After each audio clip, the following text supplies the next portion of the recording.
আসসালামু আলাইকুম। আমি Mohammad Hanif, instructor, concept IS and spoken centre Chandpur.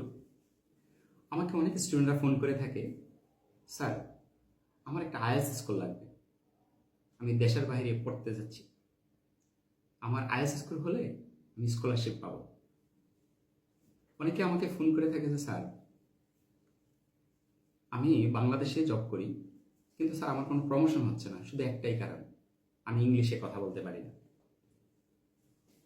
অনেকে ফোন করে থাকে যে স্যার আমি Australia, Canada, America worker visa যেতে চাই, কিন্তু স্যার আমি না ইংলিশে কথা বলতে পারি না। এই সকল প্রশ্নের সমাধান একটাই, আপনি কনসেপ্ট আইএস এন্ড স্পোকেন সেন্টারে ভর্তি হন এবং আপনার কাঙ্ক্ষিত স্কোর, আপনার কাঙ্ক্ষিত দক্ষতা এবং আপনার কাঙ্ক্ষিত প্রমোশন সব কিছুই হবে শুধু ইংলিশ জানার মাধ্যমে।